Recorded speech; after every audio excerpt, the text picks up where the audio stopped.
Katerine Marchand kazetari gastronomikoa mugako sukaldeak izena duen liburu saila prestatzen ari da.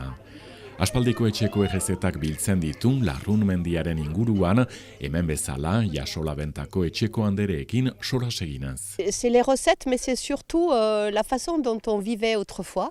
C'est trois quarts du temps, on était dans des fermes, on faisait avec ce qu'on avait autour de soi. Errezetez gain, garai bateko bizimodua argitan eman nahi du, baserrietan eskura ziren lehengaiekin hasiz, orain sare bat osatzen ari da transmisioa segurtatzeko. Mundua laster doa, baina gero eta garrantzitsuagoa iduritzen zaio jakitea nola bizi ginen eta nola jaten genuen. Eta kazetari unen ustez, ongi entzuten badugu, hainitz ikasten aldugu. Qui en fait nous apporte beaucoup si on sait bien écouter et regarder. Goazen beraz Jasolako sukalderat, han beti lan eta lan. Mugako sukaldeak liburua osatzeko, Katerine Marchandek hemengo berezitasunaren sekretuak ezagutu nahi ditu. Eta hemengo sukaldariak ongi entzuten ditu. Egin dugu gaur bildotxa, herria, etxeko bildotxa gainera, eta orain nahi nuke zuek gonbidatu bazkaltzeko, horrela erranen duzue ja ona den edo ja gustatzen zaizuen. Etxeko izateak bildotxak difentzia du horrek? Bai, haragiak bertze gustu bat du, bildotx gaztia da, hilabete pasatxo, baino bai nabaritzen da, labian ere nabaritzen da. Usaina gustua dena, xamurragoa da. Bai. Eta gero hemen nola prestatzen duzu, zein da? Ez dakit, sekretu guziak ez dira jaten al, baina nola iten? Sekreturik ez da, lehenbiziko kalitatea, hori bai, seguro. Eta gero poliki labian sartzen dugu, erretzen dugularik, ja kolore doratu bat hartzen duelarik, binagria eta baratxuria ematen diogu, eta sekreturik ez. Gero presentatzen dugu piper gorriekin eta patata batzuk onduan, eta behatzak txupatzera. Lan ederra dudarik gabe eta kontrabandisten lurraldean bezeroak beti pozik nola ez. Ibiltarientzat Jasola besta ederra da beti, hemen Urruña eta bera artean. Gaztetik usatu bage, unatortzia, eta aurrekin, eta guen aurrekin bat hori eta usaia bat dugu. Eta maite du unatortzia beti ongi reixibitu bage, eta hortako. Eta jaten ongi ere. Eguzkiak laguntzen badigu, bai, jendea izaten dugu. Gero euri txantxa bat hasten bada, ja jendeak anulatzen du segidan, ez da etortzen, euriarekin bat ere. Eta normalki gure bezeroak errepikatzen dute. Bai. Eta zuk ere segida hartu duzu, guk hemen ezautu ginuen eta Txita Matxi, gero Mari Carmen, eta guaizuk, eta zer ematen duzu eta gogoa hemen aitzeko.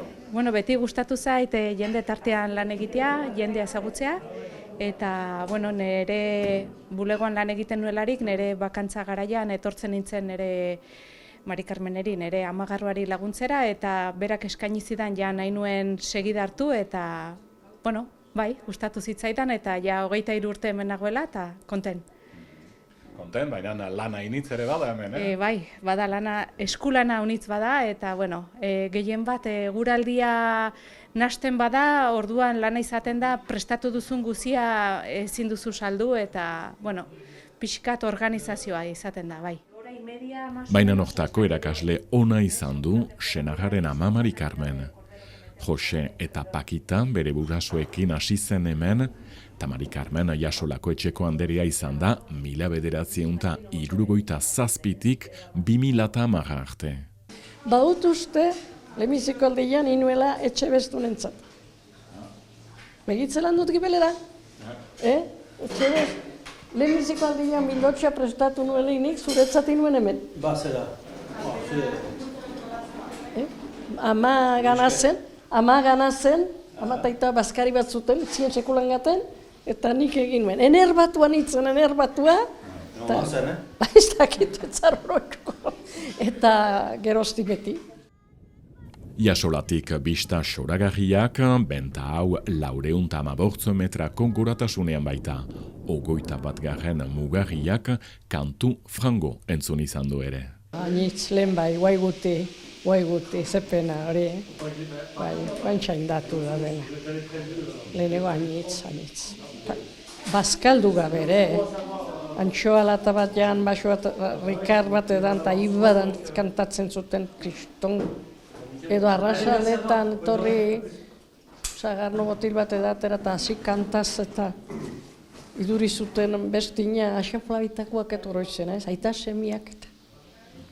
Tortzen ziren ibiltzera pixkat, gero apareiak emateko, uda, sagarno botil bat edan, eta hasi kantari, estibantak hola begitzen zuten, gustatzen zaio. Bai hori ez da.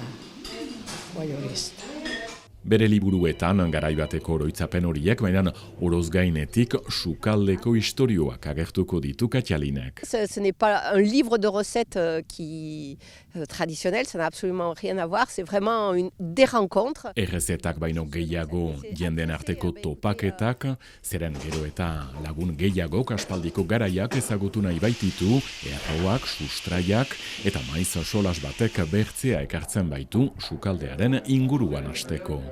Mugaldeko 10 bat errezeta argitan emanen duen lehen liburua udazkenean plazaratuko du Katerina Marchand kazetariak.